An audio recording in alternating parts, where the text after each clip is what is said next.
ಬೆಟ್ಟ ಹತ್ತೋದು ಸುಲಭ ಅಲ್ಲ, ಅದು ವಯಸ್ಸಾದ ಮೇಲೆ. ಕತ್ತಲಾಗ್ತಾ ಇದೆ. ಗುರುಗಳು ಕಡಿದಾದ ಮೆಟ್ಲ ಏರಿ ನಡೀತಾ ಇದ್ದಾರೆ. ಅವ್ರ ಹಿಂದೆ ಒಂದಿಷ್ಟು ಜನ ಶಿಷ್ಯರು. ಒಂದು ಮೆಟ್ಲಿನ ಮೇಲೆ ಗುರುಗಳು ಕೂತ್ಕೊಂಡ್ಬಿಟ್ರು. ಪಾಪ ಆಯಾಸ ಆಗಿರಬೇಕು ಅಂದ್ಕೊಂಡ್ರು ಶಿಷ್ಯರು. ಆದರೆ ಗುರುಗಳು ಮೊಳಕಾಲು ಊರಿ ಮೆಟ್ಟಿನ ಬದಿಯಲ್ಲಿದ್ದ ಕಲ್ಲುಗಳ ಸಂದಿಯಲ್ಲಿ ಕೈ ಹಾಕಿ ಏನನ್ನು ಹುಡುಕ್ತಾಯಿದ್ರು. ಅಲ್ಲಿ ಕೈ ಹಾಕಿ ನೋಡಿದರು, ಹಿಂದೆ ಸರಿದು ಮತ್ತೊಂದೆರಡು ಹುಲ್ಲು ಸರಿಸಿ ನೋಡಿದರು. ಮುಖದಲ್ಲಿ ಆತಂಕ ಕಾಣಿಸ್ತಾ ಇತ್ತು. ಶಿಷ್ಯರ ಚಿಂತೆ, ಗುರುಗಳು ಏನನ್ನು ಕಳ್ಕೊಂಡಿದ್ದಾರೆ. ಯಾರೊಬ್ಬರು ಟಾರ್ಚ್ ತಂದರು. ಗುರುಗಳು ಕೈ ಹಾಕಿದಲ್ಲೆಲ್ಲ ಬೆಳಕು ಹರಿತು. ಅಲ್ಲಿದೆ ನೋಡಿ, ಮೆಟ್ಲ್ ಸಂದಿಯಲ್ಲಿ ಬಿದ್ದಿದೆ ಆ ವಸ್ತು. ಗುರುಗಳನ್ನು ಎತ್ಕೊಂಡ್ರು. ಅವ್ರ ಮುಖದಲ್ಲಿ ತೃಪ್ತಿ ನಗೆ. ಆ ವಸ್ತುವನ್ನು ಅಂಗೈಲಿ ಇಟ್ಕೊಂಡು ಪ್ರೀತಿಯಿಂದ ತಟ್ಟಿದರು. ಶಿಷ್ಯರು ತುಂಬ ಕುತೂಹಲದಿಂದ ವಸ್ತುವನ್ನು ನೋಡಿದರು. ಅದೊಂದು 20 ಪೈಸೆ ನಾಣ್ಯ. ಅವಾಗೆಲ್ಲ 20 ಪೈಸೆ ನಾಣ್ಯ ಇತ್ತು.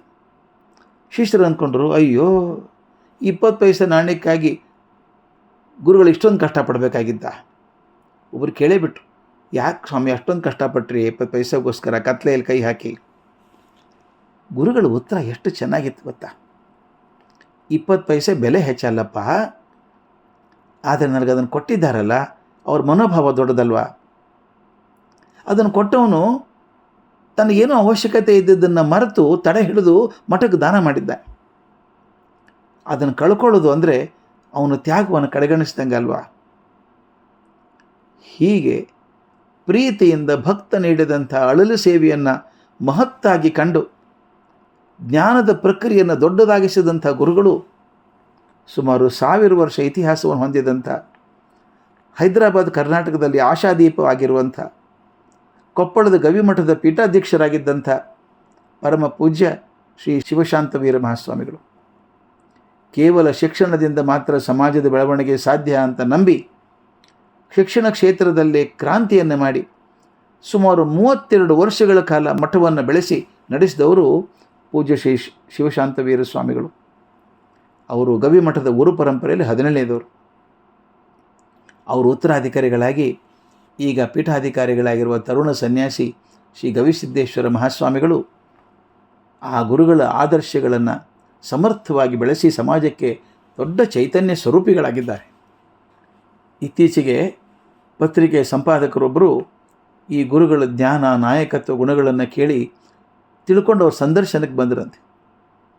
ಅವರೊಂದಿಗೆ ಸಾಕಷ್ಟು ಹೊತ್ತು ಸಂವಾದ ಮಾಡಿ ಬೇರೆಯವರಿಂದ ವಿಷಯಗಳನ್ನು ತಿಳ್ಕೊಂಡು ಛಾಯಾಚಿತ್ರವನ್ನು ತಗೊಂಡು ತಯಾರಾದರಂತೆ.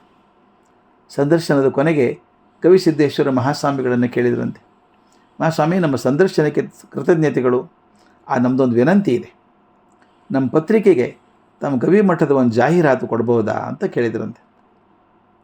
ಆಗ ಕ್ಷಣಕಾಲ ಚಿಂತಿಸಿ ಗುರುಗಳು ಹೇಳಿದರು, ನನ್ನ ಮುಂದಿರುವ ತಟ್ಟೆ ಇದೆಯಲ್ಲ, ಅಲ್ಲಿರುವಂಥ 8 ಆಣೆ, 1 ರೂಪಾಯಿ, 5, 10 ರೂಪಾಯಿಗಳು ಭಕ್ತರು ಮಠಕ್ಕೆ ನೀಡಿದಂಥ ಕಾಣಿಕೆ. ಅವುಗಳಲ್ಲಿ ಪ್ರತಿಯೊಂದು ಪೈಸೆ ಸಮಾಜದ ಬೆಳವಣಿಗೆಗೆ ಅಂತ ನಮ್ಮ ಭಕ್ತರು ನಂಬಿಕೆಯಿಂದ ಮಾಡಿದಂಥ ತ್ಯಾಗ. ಅದನ್ನು ನಾವು ಪ್ರಚಾರಕ್ಕೆ ಬಳಸ್ಕೊಂಡ್ರೆ ಅವ್ರ ನಂಬಿಕೆಗೆ ಅನ್ಯಾಯ ಮಾಡಿದಂಗೆ ಆಗ್ತದೆ. ದಯವಿಟ್ಟು ಕ್ಷಮಿಸಿ, ಅದಾಗೋಲ್ಲ ಅಂದರು. ಸ್ವಾಮಿ, ಇದನ್ನು ನೆನೆಸ್ಬೇಕು, ಎಲ್ಲ ಮಠಮಾನಿಗಳು ನೆನೆಸ್ಬೇಕು. ಒಂದು ಸಮಾಜದ ಹಣವನ್ನು ಹೇಗೆ ರಕ್ಷಣೆ ಮಾಡಿ ಅದನ್ನು ಮರಳಿ ಸಮಾಜಕ್ಕೆ ಕೊಡಬೇಕು ಅಂತ ಎಚ್ಚರಿಕೆಯಿಂದ ಗುರುಗಳು ನಡೆದು ತೋರಿಸಿದಂಥ ಆದರ್ಶದ ಹಾದಿ ಇದು. ನಾನು ಖಂಡಿತ ಹೇಳ್ತೇನೆ, ಇಂಥ ಮಠಗಳು ಸಮಾಜದ ಸ್ವಾಸ್ಥ್ಯವನ್ನು ಕಾಪಾಡುವ ಮೂಲ ಕೇಂದ್ರಗಳು, ಶ್ರದ್ಧಾ ಕೇಂದ್ರಗಳು. ಈ ಗುರು ಪರಂಪರೆಗೆ ನಮ್ಮೆಲ್ಲರ ಗೌರವಪೂರ್ವಕ ನಮಸ್ಕಾರಗಳು, ಪ್ರಣಾಮಗಳು ಸಲ್ಲಬೇಕು.